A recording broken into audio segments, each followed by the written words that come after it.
Alright folks, today we're going to replace the front brake pads and the rear brake pads in a 2001 Volvo S80.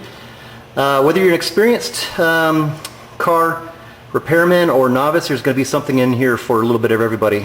For you newbies, I'm going to walk you through the entire process. For you experienced people, maybe I'll show you some tips and techniques along the way that you're not familiar with.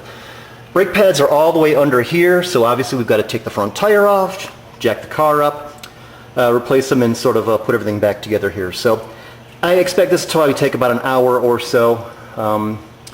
Anyway, some of the tools we're going to use here are safety glasses, a breaker bar is what I call it, some sockets, of course brake pads, some rubber gloves, and a face mask if you don't want to get breathe in the dust here. Now I'm going to be using some ceramic brake pads. The place that I bought them at, ipdusa.com. They offered ceramic brake pads, and they also offered semi-metallic. My humble opinion is don't use semi-metallic. They fade when you're coming from a fast stop like 55 or 60 miles an hour, and they deem ineffective when they get hot, plus they like to warp rotors. A couple tips here. These little sockets here, you can see a 6-point, 12-point, obviously the difference. These things, 12 points are great if you have very tight space and you need to put just a little bit of adjustment on the bolt or the nut there to get it off. However, because of the small surface area, they tend to round the bolt or the nut off.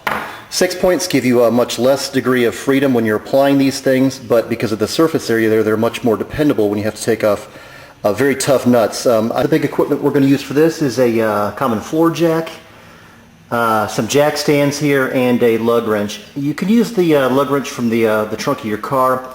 But do not use the jack that comes out of your car to hold the car up. It's just way too dangerous. It's not very stable, and you're going to be tugging and pulling on bolts, and that thing is just going to fall off on you at the end of the day. Make sure you have some of these jack stands here. Here's a little tip for you. It's awfully hard to get these lug nuts off when the tires are all the way in the air. So what I'm going to do is I'm going to break these lug nuts loose before I jack the car up. That way the friction on the floor will help keep the tire from rotating that much. Other little tip here to keep your rims getting all scratched up. Wrap some masking tape around your lug wrench right there. That way metal will be protected and it won't scratch up your lug nuts. Alternate. Start with any one you want, but skip every other lug nut in this 5 lug series. Just break them loose. Don't take them all the way out. Obviously the car will fall down. Okay, I've just jacked the car up here. Obviously the floor jack does all the work. I've placed my jack stands up underneath this front cross member. I've done my car, or at least jacked my car probably 30 times in its life here, and this is the piece that I always use here, and seems to be strong enough. Nothing is broken or bent yet, but that's the caliper here. This little guy, the brake pads are right inside there, obviously your disc, and inspect this thing. This should be pretty smooth here. I've got a little bit of a ridge on this thing here. You should have these things turned, your rotors turned if they're very bad here. I'm not going to turn them. I had this done last time. These actually aren't really that bad here. If you're noticing a lot of ridges on this thing here, it's probably caused by sand and stuff getting caught in your brake calipers. You probably want to have them turned. A little tip, if your rotors are warped, meaning when you hit the brakes your steering wheel goes back and forth, don't even try to have these things turned. Throw them away and buy new ones. Metal has memory, and as soon as they get warped, they always seem to want to go back to a warped state. This little device here that we're looking at now is the reservoir for the brake fluid. Underneath there's the master cylinder. Behind it is the brake assist, the vacuum assist. Make sure you take the cap off and put it where you can find it. What we're going to do is when we compress the pistons back into calipers here, that level is going to rise there. So it might be a little bit low now. Don't fill it until you got the brakes completely replaced. Okay, we're looking at the top of the caliper here. There's 2 bolts in the back. You can see it. Let me zoom in on it. It looks like it's going to be hard to get to, but really it's not. Once you get a wrench back there and start torquing away, you'll be able to pop that bolt off pretty easy. Okay, I've just taken the bolts out. Last bolt is going to come out, and the caliper comes off just that easy. Ha ha ha, that's a joke for you experienced people here. This is actually the hardest part here, because the piston is really compressed down here against the brake pads, of course, against the rotor here. That's what causes the car to stop. And because of all the wear here, it's bored a groove into my rotor here.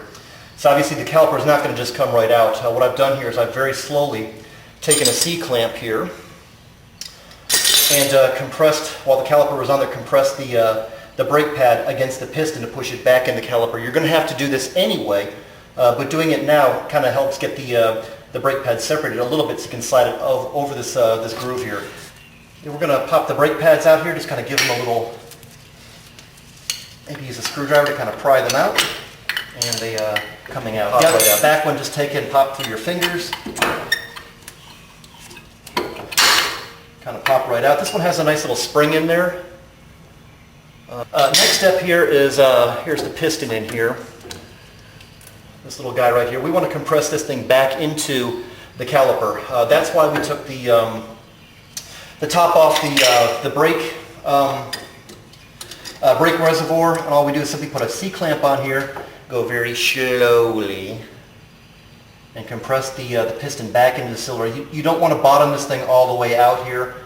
You just want to get it back into the caliper enough to put new pads on so they fit over your rotor. Getting the inside pad is the hardest. They've got these springs in here that are always kind of fighting with you. Don't bend these things or tear them off by any means. They're there for a purpose. Front pad's a whole lot easier. Just kind of pop it in, get it somewhat lined up, and if I get my hand out of the way here, just put a little screwdriver right underneath this lip here, pry it up, and you'll see that spring, this retaining spring here, keeps everything compressed in place, and it just kind of pops right in. Just like such. That's what it should look like.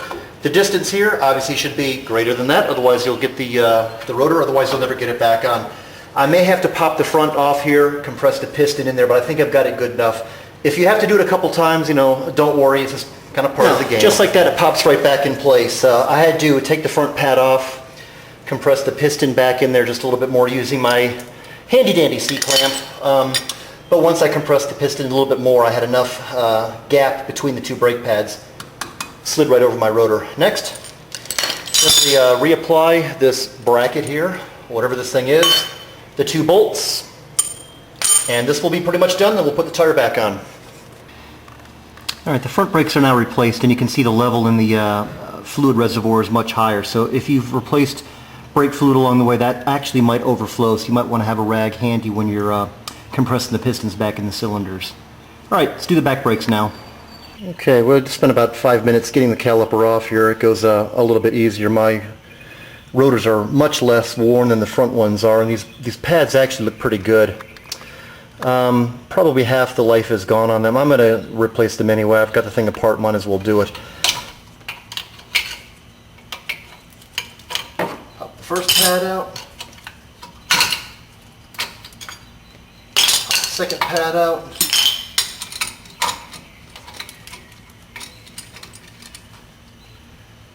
Very slowly. But, fight with it long enough, you'll get it popped in there.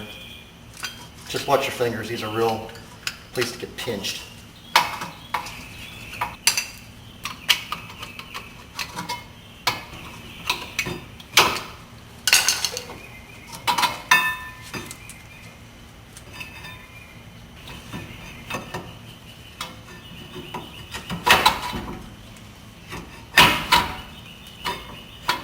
There.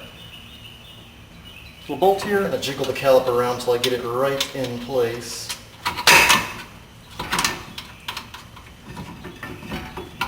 Just like that.